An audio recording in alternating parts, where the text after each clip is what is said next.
ഇന്നത്തെ ക്ലാസ്സിൽ നമുക്ക് എസെൻഷ്യൽസ് ഓഫ് ഇലക്ട്രോണിക്സ് എഞ്ചിനീയറിൻ്റെ നെക്സ്റ്റ് പാർട്ട് നോക്കാം. ലാസ്റ്റ് ക്ലാസ്സിൽ നമ്മൾ GSM സ്റ്റാർട്ട് ചെയ്തിരുന്നു, അതിൻ്റെ ആർക്കിടെക്ചർ നോക്കിയായിരുന്നു. ഇന്ന് ബാക്കി റിമൈനിങ് അതിൻ്റെ ആർക്കിടെക്ചർ കണ്ടിന്യൂ ചെയ്തിട്ട് നമുക്ക് CDMAയും കൂടെ നോക്കാം. Okay,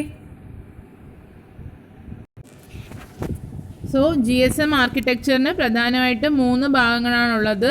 first one is mobile station, which consists of mobile equipment and SIM, that is subscriber identity module. അതിന് രണ്ടും ഐഡൻറ്റിഫൈ ചെയ്യാനായിട്ട് മൊബൈൽ എക്യുപ്മെൻറ്റിന് വേണ്ടിയിട്ട് ഒരു നമ്പറുണ്ട്, ദെൻ അതുപോലെ സിം ഐഡൻറ്റിഫൈ ചെയ്യാനും ഒരു നമ്പറുണ്ട് അല്ലേ. ദെൻ അത്രയായിരുന്നു നമ്മൾ ലാസ്റ്റ് ക്ലാസ്സിൽ ഡിസ്കസ് ചെയ്തത്. That is IMEI, that is international mobile equipment identity number, and then IMSI, that is International Mobile Subscriber Identity Number.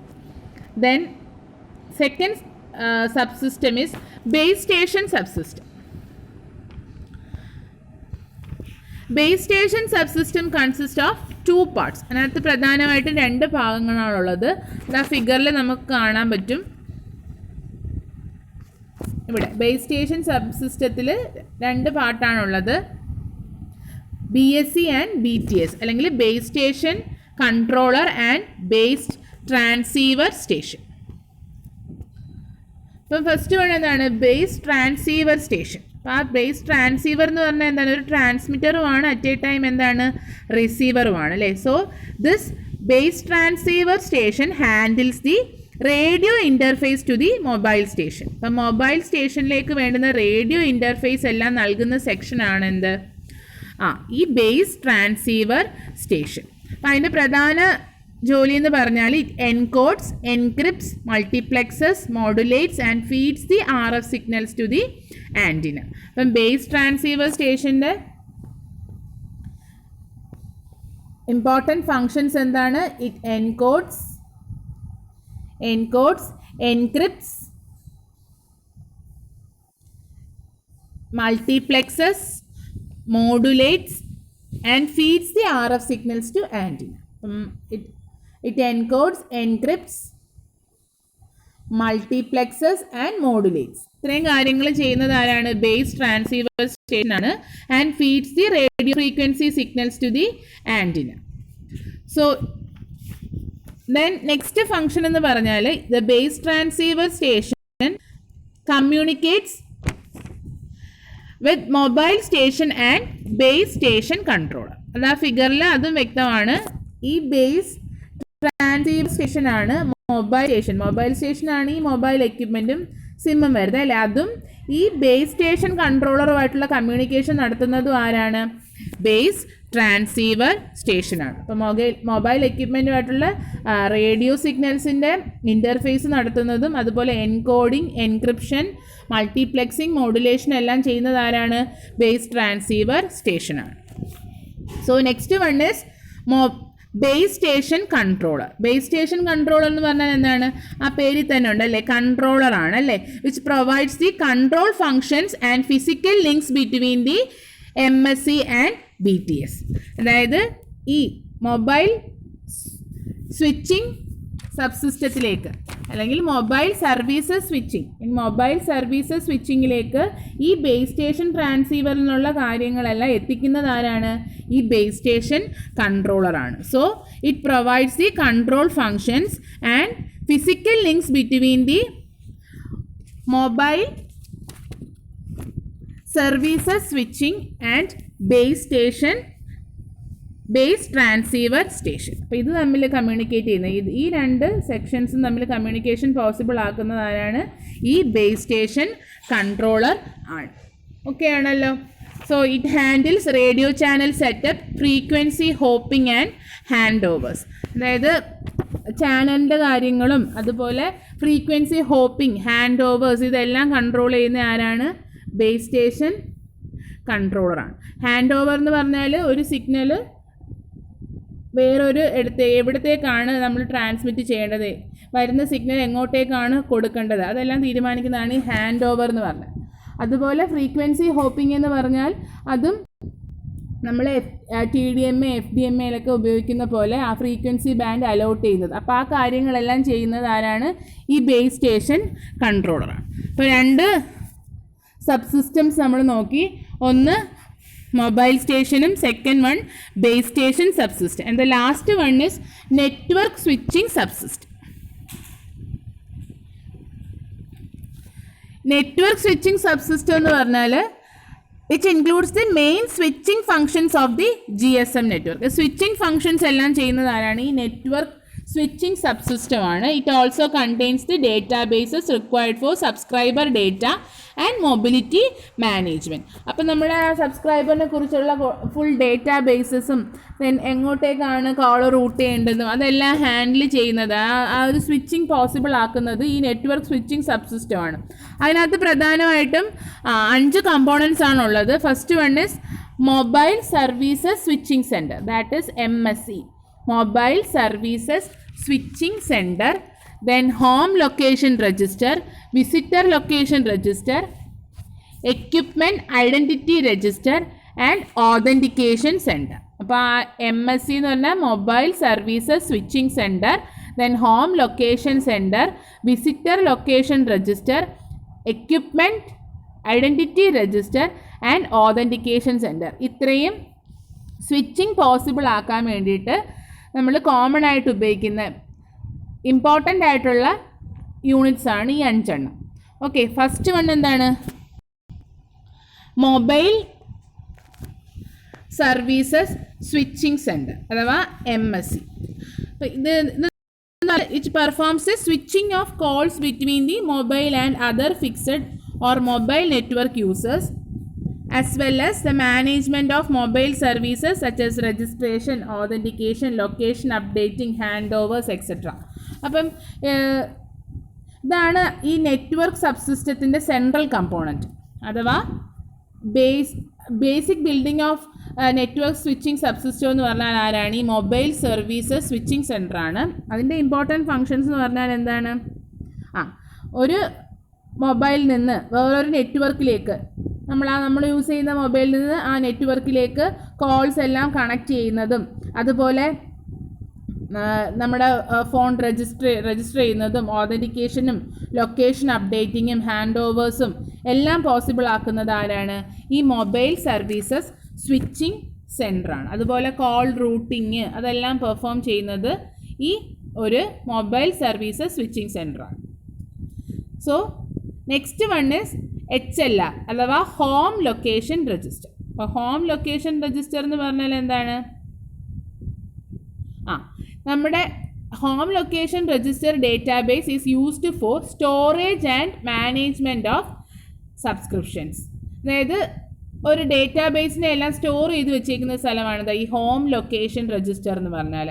അപ്പോൾ ഹോം ലൊക്കേഷൻ രജിസ്റ്റർ എന്ന് പറഞ്ഞാൽ ആക്ച്വലി ഒരു ഡേറ്റാബേസ് ആണ്. Is used for storage and management of subscription. അപ്പോൾ അതിനകത്താണ് permanent data about subscribers, അതായത് സബ്സ്ക്രൈബറിൻ്റെ service profile, location information, activity status, ഇതെല്ലാം ഇൻക്ലൂഡ് ചെയ്യുന്നത് എവിടെ ആയിരിക്കും? ഈ ഹോം ലൊക്കേഷൻ രജിസ്റ്ററാണ്. അപ്പം നമ്മളിപ്പോൾ ഒരു സിമ്മ് വാങ്ങിച്ചു. അപ്പോൾ ആ സിമ്മിനെ കുറിച്ചുള്ള എല്ലാ ഇൻഫർമേഷനും നമ്മുടെ ആ ഫോണിലേക്ക് അല്ലെങ്കിൽ ആ സബ്സ്ക്രിപ്ഷൻ ആ സിമ്മ് എടുത്ത് നമ്മൾ ആ സബ്സ്ക്രൈബ് ചെയ്യുമ്പോഴത്തേക്കും ആ സിമ്മിൻ്റെ എല്ലാ ഇൻഫർമേഷനും എങ്ങോട്ടേക്കാണ് പോകുന്നത്? ഈ ഹോം ലൊക്കേഷൻ രജിസ്റ്ററിലേക്കാണ് പോകുന്നത്. അപ്പം ആദ്യത്തെ ഭാഗം ഒന്നുകൂടെ പറയാം. മൊബൈൽ സർവീസസ് സ്വിച്ചിങ് സെൻറ്റർ, അതാണ് basic building block of network switching system. അതിനകത്താണ് നമ്മൾ കോൾസിനെ എല്ലാം സ്വിച്ച് ചെയ്യുന്നതും, അതുപോലെ registration, authentication, location updation, hand overs എല്ലാം ചെയ്യുന്നത് MSCയിലാണ്. ഹോം ലൊക്കേഷൻ രജിസ്റ്ററിലാണ് ഡേറ്റാബേസ് രജിസ്റ്ററാണത്. അപ്പോൾ അതിനകത്താണ് പെർമനൻറ്റ് ഡേറ്റ സ്റ്റോർ ചെയ്യുന്നത്. അപ്പോൾ ഹോം ലൊക്കേഷൻ രജിസ്റ്ററിലാണ് പെർമനൻറ്റ് ഡേറ്റ സ്റ്റോർ ചെയ്യുന്നത്. അത്രയെങ്കിലും ഓർക്കുക. സബ്സ്ക്രൈബറിനെ കുറിച്ചുള്ള എല്ലാ ഡീറ്റെയിൽസും സ്റ്റോർ ചെയ്ത് വെച്ചേക്കുന്ന ഡേറ്റാബേസ് ആണെന്ത്? ഈ home location register. Next one is visitor location register. Visitor location register എന്ന് പറഞ്ഞാൽ ഇറ്റ് കണ്ടെയ്ൻസ് ടെമ്പററി ഇൻഫർമേഷൻ. ഇപ്പം പെർമനൻ്റ് ആണെങ്കിൽ ഹോം ലൊക്കേഷനും ടെമ്പററി ആണെങ്കിൽ വിസിറ്റർ ലൊക്കേഷൻ രജിസ്റ്ററുമാണ്. So visitor location register contains database of temporary information about subscribers that is needed by the mobile services switch center in order to service visiting subscribers. അപ്പം visiting സബ്സ്ക്രൈബേഴ്സിനെ handle ചെയ്യാനായിട്ടുള്ള ഒരു database ആണെന്ത് ഈ visitor location register എന്ന് പറയുന്നത്. Okay, ഈ VLR എപ്പോഴും, അതായത് വിസിറ്റർ ലൊക്കേഷൻ രജിസ്റ്റർ ആ ഫിഗറിൽ കാണുന്ന പോലെ നമ്മുടെ മൊബൈൽ സർവീസസ് സ്വിച്ചിങ് സെൻറ്ററുമായിട്ട് എന്തായിരിക്കും, കണക്റ്റഡ് ആയിരിക്കും. ഓക്കെ, അപ്പം ഈ ഒരു തൽക്കാലത്തേക്ക് ഒരു ടെമ്പററി സ്റ്റോറേജിന് വേണ്ടിയിട്ട് നമ്മൾ ആ ഹോം ലൊക്കേഷൻ രജിസ്റ്ററിൽ പോയി എടുക്കേണ്ട സമയത്തിന് പകരം ഈ വിസിറ്റർ ലൊക്കേഷൻ രജിസ്റ്റർ നമുക്ക് ടെമ്പററി ആയിട്ട് കുറച്ച് നേരം ഇൻഫർമേഷൻ സ്റ്റോർ ചെയ്ത് വെക്കാം. അതാണ് എന്ത്, വിസിറ്റർ ലൊക്കേഷൻ രജിസ്റ്റർ. അപ്പം നമ്മളിപ്പം ഒരു മൊബൈൽ സ്റ്റേഷനിൽ നിന്ന് വേറൊരു മൊബൈൽ സ്റ്റേഷൻ ഏരിയയിലേക്ക് പോയി, അല്ലെങ്കിൽ നമ്മളൊരു വേറൊരു മൊബൈൽ സ്വിച്ചിങ് സ്വിച്ചിങ് സെൻറ്ററിന് പുറത്തേക്ക് പോയി, അതായത് നമ്മുടെ കറണ്ട് ലൊക്കേഷനിൽ നിന്ന് വേറൊരിടത്തേക്ക് പോയി. അപ്പോൾ ആ ലൊക്കേഷനിലേക്ക് നമ്മുടെ പെട്ടെന്ന് നമ്മുടെ ആ ഡേറ്റ എല്ലാം തൽക്കാലത്തേക്ക് സ്റ്റോർ ചെയ്ത് വെക്കുന്നതാണ് ആര്, ഈ VLR എന്ന് പറയുന്നത്, അഥവാ visitor location register. So when a mobile station roams into a new area, the VLR connected to that MSC will request data about the mobile station from the HLR. Okay ആണല്ലോ. അപ്പം home location രജിസ്റ്ററിൽ നിന്ന് temporary ആയിട്ട് നമ്മൾ പുതിയൊരു സ്റ്റേഷനിലേക്ക് പോകുമ്പം നമ്മുടെ ഡേറ്റ സ്റ്റോർ ചെയ്ത് വെക്കുന്നതാണ് എന്ത്, visitor location register. Next one എന്താണ്, ഓതൻറ്റിക്കേഷൻ സെൻറ്റർ. ഓതൻറ്റിക്കേഷൻ സെൻറ്റർ അതൊന്ന് നമുക്ക് ആ പേരിൽ തന്നെ ഉണ്ടല്ലേ. So authentication center is a protected database that stores a copy of the secret key stored in each subscriber's SIM card. അപ്പോൾ ഓരോ സബ്സ്ക്രൈബറിൻ്റെയും സിം കാർഡിന് ഒരു എന്തുണ്ട്, ഒരു സീക്രട്ട് കീ ഉണ്ട്, അല്ലെങ്കിൽ ഒരു പാസ്വേഡ് ഉണ്ട്. അത് സ്റ്റോർ ചെയ്ത് വെച്ചിരിക്കുന്ന പ്രൊട്ടക്റ്റഡ് ഡേറ്റാബേസ് ആണെന്ത്, ഈ ഓതൻറ്റിക്കേഷൻ സെൻറ്റർ എന്ന് പറഞ്ഞാൽ. അപ്പോൾ അത് ഉപയോഗിക്കുന്നതെന്ന് പറഞ്ഞാൽ നമുക്ക് എന്തെങ്കിലും ഹാക്കിംഗ്, അതുപോലെ ഫ്രോഡുലൻറ്റ് കേസസ് അങ്ങനെയൊക്കെ വരുമ്പോഴത്തേക്ക് നമ്മുടെ ഡിവൈസിനെ പ്രൊട്ടക്റ്റ് ചെയ്യാനായിട്ടുള്ളൊരു സംഭവമാണ് എന്ത്, ഈ ഓതൻറ്റിക്കേഷൻ സെൻറ്റർ എന്ന് പറയുന്നത്. അപ്പോൾ ഓതൻറ്റിക്കേഷൻ സെൻറ്റർ എന്ന് പറഞ്ഞാൽ എന്താണ്, authentication centre is a protected database that stores a copy of the secret key stored in each subscriber's SIM card. ഓരോ സബ്സ്ക്രൈബറിൻ്റെയും സിം കാർഡിൽ സ്റ്റോർ ചെയ്തിരിക്കുന്ന എന്താണ്, സീക്രട്ട് കീനെ സ്റ്റോർ ചെയ്ത് വെച്ചിരിക്കുന്ന ഒരു പ്രൊട്ടക്റ്റഡ് ഡേറ്റാബേസ് ആണ് authentication centre. Then last one is equipment identity register അഥവാ EIR. എക്യുപ്മെൻറ്റ് ഐഡൻറ്റിറ്റി രജിസ്റ്റർ എന്ന് പറഞ്ഞാൽ എന്താണ്, it is a database that contains a list of all valid mobile equipment on the network where its IMEI identifies each MS. അപ്പോൾ എന്താണ്, ആ നെറ്റ്വർക്കുമായിട്ട് connect ചെയ്ത് വെച്ചിരിക്കുന്ന എല്ലാ മൊബൈൽ എക്യുപ്മെൻറ്റ്, എല്ലാ വാലിഡ് ആയിട്ടുള്ള മൊബൈൽ എക്യുപ്മെൻറ്റിൻ്റെയും ഡേറ്റാബേസ് ആണെന്ത്, എക്യുപ്മെൻറ്റ് ഐഡൻറ്റിറ്റി രജിസ്റ്റർ എന്ന് പറയുന്നത്. ഓക്കെ, അപ്പോൾ അവിടെ നമുക്ക് ഓരോ IMEI സ്റ്റോർ ചെയ്ത് വെച്ചിരിക്കും. ഏതൊക്കെ മൊബൈൽ എക്യുപ്മെൻ്റ് ഉണ്ടോ അതിൻ്റെ എല്ലാം IMEI അവിടെ കിട്ടും. അപ്പോൾ നമുക്ക് IMEI വെച്ചിട്ട് ഏതാണ് വാലിഡ് എക്യുപ്മെൻ്റ് എന്ന് നമുക്ക് തിരിച്ചറിയാൻ പറ്റും. ഓക്കെ, അപ്പോൾ ഇത്രയാണ് ഇമ്പോർട്ടൻ്റ് ആയിട്ടുള്ള 3 സബ്സിസ്റ്റം. ഏതൊക്കെയാണ്, mobile station, then base station subsystem, then network switching subsystem. ഇത് കൂടാതെ ഒരെണ്ണം കൂടെ ഉണ്ട്, അതെന്ന് പറഞ്ഞാൽ ഓപ്പറേഷണൽ ആൻഡ് സപ്പോർട്ട് സബ്സിസ്റ്റം, അല്ലെങ്കിൽ operational and support system, OSS എന്ന് പറയും. സോ ഇതെന്ന് പറഞ്ഞാൽ നമുക്ക് നെറ്റ്വർക്ക് മാനേജ്മെൻറ്റ് സെൻ്ററാണ്, അതായത് മെയിൻ്റനൻസ് സെൻറ്റർ എന്ന് പറയും, which is use to monitor and maintain the performance of each MSc, BSc, MS and BS within a GSM system. നമ്മൾ ഈ GSMത്തിൻ്റെ ബേസിക് ആർക്കിടെക്ചറിലുള്ള ആ 3 ബ്ലോക്കിൻ്റെയും അല്ലെങ്കിൽ 3 സബ്സിസ്റ്റത്തിൻ്റെയും ഫങ്ഷൻസിനെല്ലാം മോണിറ്റർ ചെയ്യുന്ന ഒരു സംവിധാനമാണെന്ത്, ഈ ഓപ്പറേഷൻസ് ആൻഡ് സപ്പോർട്ട് സബ്സിസ്റ്റം എന്ന് പറഞ്ഞാൽ. അപ്പോൾ അങ്ങനെ അങ്ങ് ഓർത്തിരുന്നാൽ മതി, which is use to monitor and maintain the performance of each subsystem. അപ്പോൾ അതിൻ്റെ പ്രധാന ഫങ്ഷൻസ് എന്ന് പറഞ്ഞാൽ ഈ manage charging, billing procedures, then manage all mobile equipments, then to maintain all telecommunication hardware and network operations. അപ്പം പ്രധാനമായിട്ട് billing, charging, അതുപോലെ എല്ലാ മൊബൈൽ എക്യുപ്മെൻറ്റിനെയും മാനേജ് ചെയ്യുന്നത്, then to maintain all telecommunications hardware and network operations. അപ്പോൾ ആ telecommunication ഹാർഡ്വെയർസിനെ എല്ലാം control ചെയ്യുന്നതും എല്ലാം എവിടെയാണ്? ഈ ഓപ്പറേഷൻ and support subsystem ആണ്. So the OSS provides the capability to manage the GSM network remotely. This area of GSM network is not currently specified by the GSM specification. It is left to the network provider to decide what capabilities they wish it to have. അപ്പം അത് G S എത്തിൻ്റെ കൂടെ അല്ല നമ്മൾ പറയുന്നത്, separate ആണ്. അതുകൊണ്ടാണ് അത് അങ്ങനെ പറയുന്നത്. The operations and maintenance system comprises of 2 parts. അതിനകത്ത് പ്രധാനമായിട്ട് 2 ഭാഗങ്ങളുണ്ട്. ഒന്നെന്ന് പറഞ്ഞാൽ നെറ്റ്വർക്ക് മാനേജ്മെൻറ്റ് സെൻറ്ററും ദെൻ ഓപ്പറേഷൻസ് ആൻഡ് മെയിൻ്റനൻസ് സെൻറ്ററും. അപ്പം ഇവിടെ ഇത്രയും കാര്യങ്ങൾ ഓർക്കുക.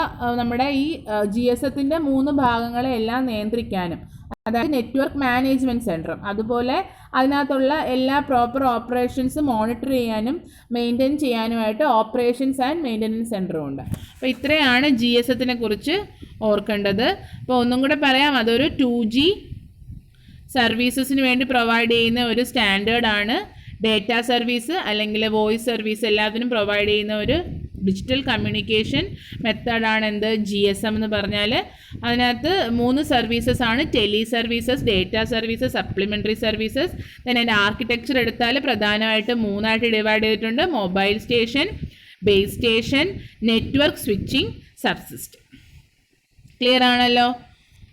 ദെൻ ഓരോന്നിലും എന്തൊക്കെയാണ് വരുന്നതെന്ന് ഒന്നും കൂടെ ജസ്റ്റ് പറയാം. മൊബൈൽ സ്റ്റേഷനകത്ത് വരുന്നത് മൊബൈൽ എക്യുപ്മെൻറ്റും സബ്സ്ക്രൈബർ ഐഡൻറ്റിറ്റി മൊഡ്യൂളും, രണ്ടിനും കറസ്പോണ്ടിങ് ഓരോ നമ്പറുണ്ട്: IMEI and IMSI. Then base station സബ്സിസ്റ്റത്തിനകത്ത് വരുന്നതാണ് ബേസ് ട്രാൻസീവർ സ്റ്റേഷനും ബേസ് സ്റ്റേഷൻ കൺട്രോളറും. ബേസ് ട്രാൻസീവർ സ്റ്റേഷൻ്റെ ഫംഗ്ഷനാണ് encryption, encoding, multiplexing, modulation. Then base station കൺട്രോളറാണ് മൊബൈൽ സ്വിച്ചിങ് സെൻറ്ററും ബേസ് ട്രാൻസീവർ സ്റ്റേഷൻ തമ്മിൽ കണക്ട് ചെയ്യുന്നത്. ദെൻ നെക്സ്റ്റ് അവിടെയാണ് frequency hopping, hand over, channel setup ഒക്കെ നടക്കുന്നത്. നെക്സ്റ്റ് നെറ്റ്വർക്ക് സ്വിച്ചിങ് സബ്സിസ്റ്റത്തിനെ അതെന്ന് പറഞ്ഞാൽ നമ്മുടെ സ്വിച്ചിങ് ഫങ്ഷൻസും ഡേറ്റാബേസ് മാനേജ്മെൻറ്റും എല്ലാം നടക്കുന്നത് നെറ്റ്വർക്ക് സ്വിച്ചിങ് സബ്സിസ്റ്റത്തിലാണ്. അതിന് പ്രധാനമായിട്ട് 5 ആയിട്ട് ഡിവൈഡ് ചെയ്തിട്ടുണ്ട്: mobile servicing switching centre, MSC home location register, then visitor location register, equipment identity register, authentication centre. Mobile services switching centre എന്ന് പറയുമ്പോഴത്തേക്കും അതിനകത്തുള്ള പ്രധാന ഫങ്ഷൻസ് ആണ് switching of calls between the mobile, then registration, authentication, location updation, then handovers. And home location register എന്ന് പറഞ്ഞാൽ അതൊരു database ആണ് which stores the permanent data about subscriber, and visitor location register is also a database which stores the temporary information about subscribers. And equipment identity register, it contains a list of all valid mobile equipment on the network. So it contains a list of all valid mobile equipment on the network.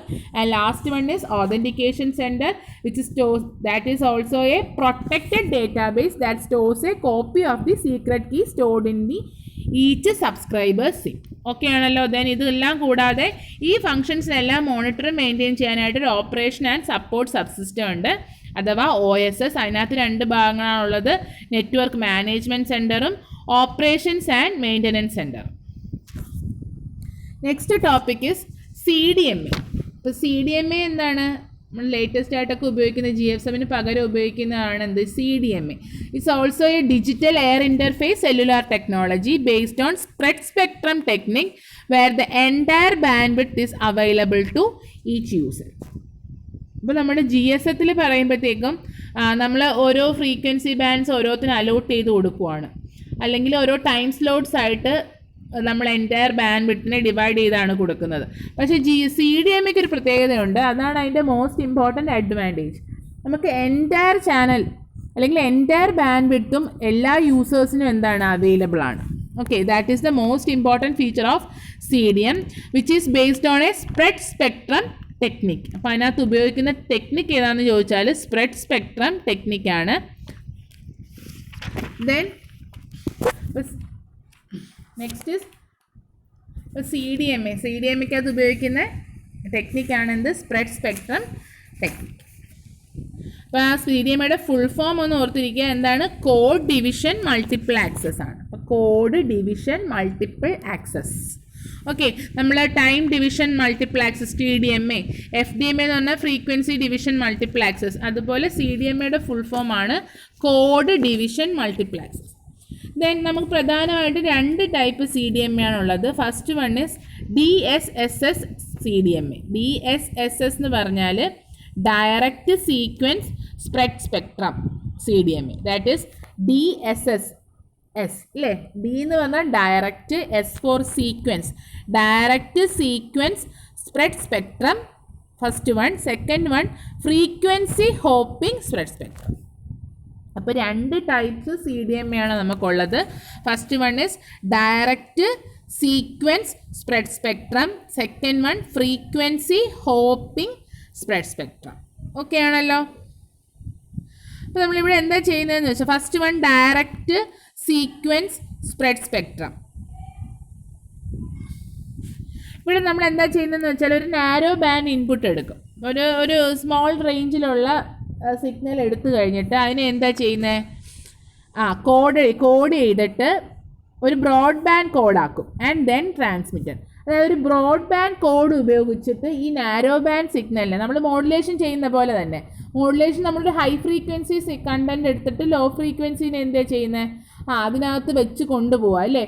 അതുപോലെ തന്നെയാണ് എന്ത് ഈ direct sequence spread spectrum എന്ന് പറഞ്ഞാൽ. അതായത് നമ്മുടെ data service, അതായത് നമ്മുടെ ഡേറ്റാ സർവീസസിനാണ് നമ്മൾ കൂടുതലായിട്ടും, അല്ലെങ്കിൽ ടെലിഫോൺ സർവീസസ് ആണ് നമ്മുടെ ഈ മൊബൈൽ ടെക്നോളജിയിൽ വരുന്നത്. അപ്പോൾ അവിടെ എന്താ ചെയ്യുന്നതെന്ന് വെച്ചാൽ നമ്മുടെ ഇൻപുട്ടായിട്ടുള്ള നാരോ ബാൻഡ് സീക്വൻസിനെ എടുത്തിട്ട് എന്ത് ചെയ്യും? ഒരു ബ്രോഡ് ബാൻഡ് കോഡ് ഉപയോഗിച്ച് അതിനെ അങ്ങ് സ്പ്രെഡ് ചെയ്യിക്കും. അതായത് അതിൻ്റെ ബാൻഡ് വിഡ്ത്ത് എന്ത് ചെയ്യും? കൂട്ടും. എന്നിട്ട് നമ്മൾ അതിനെ എന്ത് ചെയ്യും? ട്രാൻസ്മിറ്റ് ചെയ്യും. അപ്പോൾ നമ്മൾ ഇൻപുട്ട്, നാരോ ആയിട്ടുള്ള ഇൻപുട്ടിനെ സ്പ്രെഡ് ചെയ്യാനായിട്ട് ഉപയോഗിക്കുന്ന സീക്വൻസ് ആണ് സ്പ്രെഡിങ് സീക്വൻസ് എന്ന് പറയും. ഓക്കെ, സ്പ്രെഡിങ് സീക്വൻസ് ഉപയോഗിച്ചിട്ട് അതിനൊരു സ്പ്രെഡ് ഡേറ്റ സ്ട്രീം ആക്കും. എന്നിട്ട് അതിനെ എന്ത് ചെയ്യും? ട്രാൻസ്മിറ്റ് ചെയ്യും. എന്നിട്ട് റിസീവർ എന്താ ചെയ്യുന്നത്?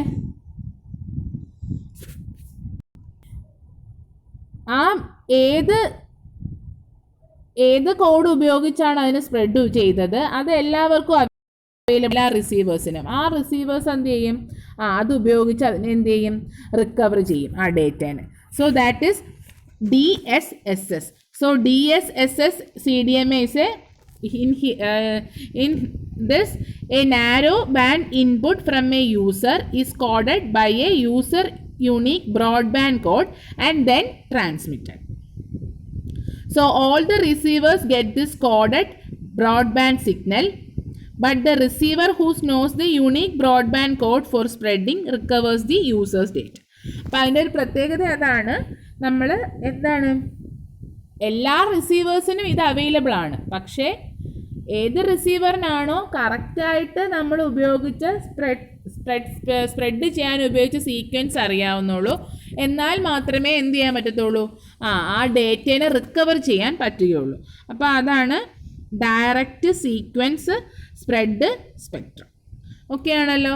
അപ്പോൾ അത് CDMAയുടെ ഒരു മെത്തേഡാണ്. അപ്പം എല്ലാ യൂസേഴ്സിനും ആ ബാൻഡ് വിഡ്ത്തിലുള്ള എല്ലാ ചാനൽസും അവൈലബിൾ ആണ്. പക്ഷേ ഏത് ആൾക്കാണോ അതിൻ്റെ കറക്റ്റ് സീക്വൻസ് അറിയാവുന്നത് അവർക്ക് മാത്രമേ അതെന്ത് ചെയ്യാൻ പറ്റത്തുള്ളൂ? ആ മെസ്സേജ് അല്ലെങ്കിൽ ആ ഇൻഫർമേഷനെ റിക്കവർ ചെയ്തെടുക്കാൻ പറ്റത്തുള്ളൂ. That is direct sequence spread spectrum. അപ്പോൾ ഇവിടെ നമ്മൾ നാരോ ബാൻഡ് ആയിട്ടുള്ള ഒരു സീക്വൻസിനെ എന്ത് ചെയ്യും? ഒരു സ്പ്രെഡ് സ്പെക്ട്രം, ഒരു ബ്രോഡ് ബാൻഡ് കോഡ് ഉപയോഗിച്ചിട്ട് എന്ത് ചെയ്യും? അതിനെ വൈഡ് ആക്കും. എന്നിട്ട് അതിനെ എന്ത് ചെയ്യും? ട്രാൻസ്മിറ്റ് ചെയ്യും. അപ്പോൾ എല്ലാ റിസീവേഴ്സിനും അത് കിട്ടും. ആ receivers who knows the unique broadband code for spreading recovers the user's data. Okay ആണല്ലോ? Next one is frequency hopping spread spectrum CDMA or FHSS, frequency hopping, spread spectrum, CDMA. അപ്പോൾ ഇവിടെ എന്താ ചെയ്യുന്നത്? Here each user's narrowband signal varies among discrete frequencies based on a code, and the receiver who knows the code for frequency variation can recover the data. അപ്പോൾ ഇവിടെ എന്താണ്? അപ്പം നമ്മുടെ ഈ ഓരോ യൂസറിൻ്റെ ഇൻഫർമേഷന് എന്താണ് പല ഫ്രീക്വൻസിയിലായിരിക്കും കിടക്കുന്നത്. പക്ഷേ അതിനെല്ലാത്തിനും ഒരു കോഡ് ഉണ്ടായിരിക്കും. ആ കോഡ് വെച്ചിട്ടായിരിക്കും എന്ത് ചെയ്യുന്നത്? റിസീവർ, ഏത് റിസീവറിനാണോ ആ പർട്ടിക്കുലർ കോഡ് അറിയാവുന്നത്, ആ റിസീവർ മാത്രമേ എന്ത് ചെയ്യത്തുള്ളൂ? അത് ചെയ്യത്തുള്ളൂ. So here each user's narrowband signal varies among discrete frequencies based on a code. അപ്പോൾ ഓരോ ഫ്രീക്വൻസിക്ക് അനുസരിച്ച് ഓരോ യൂസേഴ്സിനും നമുക്ക് ഓരോ സിഗ്നലുണ്ട്. ഒരു നാരോബാൻഡ് സ്പെക്ട്രം ഓരോ യൂസേഴ്സിനും അലോട്ട് ചെയ്തിട്ടുണ്ട്. പക്ഷേ ആ ഫ്രീക്വൻസിയോട് കൂടി തന്നെ അതിനോടൊരു കോഡും ഉണ്ട്. അപ്പോൾ ഈ കോഡ് അറിയാവുന്നവർക്ക് മാത്രമേ അത് എന്ത് ചെയ്യാൻ പറ്റത്തുള്ളൂ? ഡീകോഡ് ചെയ്ത് എടുക്കാൻ പറ്റത്തുള്ളൂ. That is frequency hopping spread spectrum. അത് നമ്മളിപ്പോൾ കറൻ്റ്ലി വയർലെസ് സിസ്റ്റത്തിലൊന്നും ഉപയോഗിക്കുന്നില്ല. പക്ഷേ മിലിറ്ററി പർപ്പസിന് ഉപയോഗിക്കുന്നതാണ് എന്ത്? ഈ frequency hopping spread spectrum, CDMA. Clear ആണല്ലോ? അപ്പോൾ CDMA എന്ന് പറഞ്ഞാൽ ഒരു സെല്ലുലാർ ടെക്നോളജിയാണ്, ബേസ്ഡ് ഓൺ സ്പ്രെഡ് സ്പെക്ട്രം ടെക്നിക്കാണ്. അപ്പോൾ നമ്മൾ ബ്രോഡ്ലി ഉപയോഗിക്കുന്നത്, ഇപ്പോൾ ഡീസൻ്റായിട്ട് ഉപയോഗിക്കുന്ന എല്ലാം എന്താണ്? Direct sequence spread spectrum CDMA ആണ്. അപ്പോൾ നമുക്ക് അതിൻ്റെ പ്രധാന ഫീച്ചർ എന്താണ്? The entire bandwidth is available to each user. അത് 2 ടൈപ്പ് ഉണ്ട്. ഡയറക്റ്റ് സീക്വൻസ് സ്പ്രെഡ് സ്പെക്ട്രവും ദെൻ എന്താണ്? Frequency hopping spread spectrum. Direct sequence spread spectrum എന്ന് പറഞ്ഞാൽ നാരോ ബാൻഡ് ആയിട്ടുള്ള ഒരു ഇൻഫർമേഷനെ എന്ത് ചെയ്യും? ഒരു സ്പ്രെഡ് സ്പെക്ട്രം ഉപയോഗിച്ച് അതിൻ്റെ സ്പ്രെഡിങ് സീക്വൻസ് ഉപയോഗിച്ച് അതിനെ എന്ത് ചെയ്യും? വൈഡൻ ചെയ്യും. ആ സ്പ്രെഡിങ് സീക്വൻസ് ആയിരിക്കും ട്രാൻസ്മിറ്റ് ചെയ്യുന്നത്. എല്ലാ റിസീവേഴ്സിനും അത് അവൈലബിൾ ആയിരിക്കും. പക്ഷേ ഏതിനാണോ ആ സ്പ്രെഡ് സീക്വൻസ് ഉണ്ടാക്കിയ കോഡ് അറിയാവുന്നത് അവർക്ക് മാത്രമേ അത് റിക്കവർ ചെയ്ത് എടുക്കാൻ പറ്റുകയുള്ളൂ. അതൊരു ബേസിക് ഒരു ഐഡിയ മതി. എന്താണ് ഡയറക്റ്റ് സീക്വൻസ് സ്പ്രെഡ് സ്പെക്ട്രം എന്നുള്ളത്? Just next one frequency hopping spread spectrum. അവിടെ നമ്മൾ ഫ്രീക്വൻസി അലോട്ട് ചെയ്യുന്നുണ്ട് ഓരോ യൂസേഴ്സിനും. പക്ഷേ ആ ഫ്രീക്വൻസിയോട് കൂടി ഒരു കോഡും കൂടെ കൊടുക്കുന്നുണ്ട്. ആ കോഡ് അപ്പോൾ അത് ട്രാൻസ്മിറ്റ് ചെയ്യുമ്പോൾ ആ കോഡ് അറിയാവുന്ന ഏത് റിസീവറാണോ ആ റിസീവറിന് മാത്രമേ അത് എന്ത് ചെയ്യാൻ പറ്റത്തുള്ളൂ? ആക്സസ് ചെയ്യാൻ പറ്റത്തുള്ളൂ, അല്ലെങ്കിൽ റിക്കവർ ചെയ്തെടുക്കാൻ പറ്റത്തുള്ളൂ. That is frequency hopping spread spectrum. Next is this is the basic block diagram of a for generating a CDMA signal. അപ്പോൾ CDMA സിഗ്നൽ ജനറേറ്റ് ചെയ്യാനുള്ള ബേസിക് ബ്ലോക്ക് ഡയഗ്രാമാണ്. ഫസ്റ്റ് വൺ കണ്ടോ? ഒരു വോയിസ് വരുന്നു. Then first block is analog to digital converter, then vocoder. Vocoder എന്ന് പറഞ്ഞാൽ voice coder. Then next block is channel encoder and interleaver. Then next block is channel encoder and interleaver. Then ഒരു spreader ഉണ്ട് അല്ലേ? Then ഒരു code generator. Then എന്താണ്? D2A antenna. അപ്പോൾ ആ digital സിഗ്നലിനെ അനലോഗ് സിഗ്നലായിട്ട് കൺവേർട്ട് ചെയ്തിട്ട് അത് ട്രാൻസ്മിറ്റ് ചെയ്യും. അപ്പോൾ ഇതാണ് ഈ ബേസിക് ബ്ലോക്ക് ഡയഗ്രാം. അപ്പോൾ നമുക്ക് ഇത്രയേ ഉള്ളൂ. അതിനകത്ത് ആ സ്പ്രെഡർ ഉപയോഗിച്ച് ഒരു കോഡ് വെച്ചിട്ട് ആ സ്പ്രെഡർ എന്ത് ചെയ്യും? വരുന്ന സിഗ്നലിനെ, സ്പ്രെഡർ എന്ന് പറഞ്ഞാൽ നമ്മുടെ കരിയറിനെ പോലെ ഉദ്ദേശിച്ചാൽ മതി. ആ കരിയർ വന്ന് നമ്മൾ മോഡുലേഷൻ ചെയ്യുന്നില്ല. ഇപ്പോൾ ഡിജിറ്റൽ മോഡുലേഷൻ ആയതുകൊണ്ടാണ് നമ്മൾ സീക്വൻസ്, ബൈനറി സീക്വൻസിനെ എൻകോഡ് ചെയ്യാനായിട്ട് 0s and 1s ആണ്. അപ്പോൾ ആ കോഡിങ് ഉപയോഗിക്കുന്നതാണ് ഈ സ്പ്രെഡർ എന്ന് പറഞ്ഞാൽ. അപ്പോൾ ആ വരുന്ന നാരോ ബാൻഡിനെ ഒന്ന് വൈഡൻ ചെയ്യും. അപ്പോൾ അതാണ് ഈ കാണിച്ചിരിക്കുന്നത്. അതൊരു കോഡ് ജനറേറ്ററും സ്പ്രെഡറിലോട്ട് കൊടുത്ത് വരുന്ന ഇൻഫർമേഷനെ സ്പ്രെഡ് ചെയ്തിട്ട് ഒരു സ്യൂഡോ റാൻഡം കോഡ് ആക്കിയിട്ടാണ് എന്ത് ചെയ്യുന്നത്? അയക്കുന്നത്. So this is the basic block diagram of CDMA. First one is voice. Voice വന്ന് വരുന്നത് എവിടെയാണ്? Analog to digital converter. Analog to digital converter എന്ത് ചെയ്യും? ആ അനലോഗ് ആയിട്ടുള്ള വോയിസ് സിഗ്നലിനെ ഡിജിറ്റൽ സിഗ്നലായിട്ട് കൺവേർട്ട് ചെയ്യും. ദെൻ സെക്കൻഡ് ബ്ലോക്ക് ഈസ് എന്താണ്? വോക്കോഡർ. വോക്കോഡർ എന്താ ചെയ്യുന്നത്? Here the digital voice signal is variably compressed to make more efficient use of the air link and system resources. അപ്പോൾ അതിനെ എന്ത് ചെയ്യും, വരുന്ന സിഗ്നലിനെ അനലോഗിന് ഡിജിറ്റലാക്കി അവിടെ ഒന്ന് കംപ്രസ് ചെയ്തിട്ടാണ് ചാനലിലേക്ക് കൊടുക്കുന്നത്. അപ്പോൾ റിഡൻഡൻ്റ് ആയിട്ടുള്ള ഇൻഫർമേഷൻ എല്ലാം കളഞ്ഞിട്ട് നമുക്ക് വേണ്ടുന്ന ഇൻഫർമേഷനെ മാത്രം എടുത്തിട്ട് എന്ത് ചെയ്യും, ചാനലിലേക്ക് കൊടുക്കും. ചാനലിൽ എന്തൊക്കെയാണുള്ളത്, ഒരു എൻകോഡറും ഇൻ്റർലീവറും. ഇപ്പോൾ എൻകോഡർ എന്ന് പറഞ്ഞാൽ ആ കംപ്രസ് ചെയ്ത സിഗ്നലിനെ ഒന്നും കൂടെ നന്നായിട്ട് വേറൊരു ഫോമിലേക്ക് ആക്കും ഇല്ലേ, എറേഴ്സൊക്കെ കുറച്ചിട്ടുള്ള ഒരു ഫോമിലേക്ക് അതിനെ മാറ്റിയെടുക്കും. ദെൻ ഇൻ്റർലീവിംഗ് എന്ന് പറഞ്ഞാൽ എറർ കറക്ഷൻ അല്ലെങ്കിൽ എറർ റിഡക്ഷന് വേണ്ടി ഉപയോഗിക്കുന്ന ഒരു മെത്തേഡാണ് ഇൻ്റർലീവിംഗ്, ഇത്രയും ഓർക്കുക. ദെൻ സ്പ്രെഡറിലേക്ക് കൊടുക്കും. സ്പ്രെഡർ എന്ന് പറഞ്ഞാൽ which converts the narrow band signal to a wide band signal using spread code. ആ സ്പ്രെഡ് കോഡിന് വിളിക്കുന്ന പേരാണ് സ്യൂഡോ നോയ്സ് കോഡ്സ്. അപ്പോൾ ഈ സ്യൂഡോ നോയ്സ് കോഡ്സ് ഉപയോഗിച്ചിട്ട് ഈ നാരോ ബാൻഡ് സിഗ്നലിനെ വൈഡൻ ചെയ്യും. ദെൻ ഒരു കോഡ് ജനറേറ്റർ ഉണ്ട്. അതെന്ന് പറഞ്ഞാൽ ഈ സ്യൂഡോ റാൻഡം നോയ്സ് കോഡിനെ എന്ത് ചെയ്യും, ഒന്ന് സ്പ്രെഡിങ് കോഡ് ജനറേറ്റ് ചെയ്യുന്നത് ഈ കോഡ് ജനറേറ്ററാണ്. അല്ലെങ്കിൽ സ്പ്രെഡിങ് കോഡ് അഥവാ pseudo random noise code generate ചെയ്യുന്നത് ആരാണ്, ഈ കോഡ് ജനറേറ്ററാണ്. Then it is given to digital to analog converter and then finally to antenna. അപ്പോൾ ഇത്രയാണ് CDMAയുടെ ഒരു ബേസിക് സ്ട്രക്ചർ. ഇനി നമുക്ക് അടുത്ത ക്ലാസ്സിൽ ഈ കോൾ പ്രോസസ്സിംഗ് CDMAയിൽ എങ്ങനെയാണ് നടക്കുന്നതെന്ന് നോക്കാം. Thank you for watching.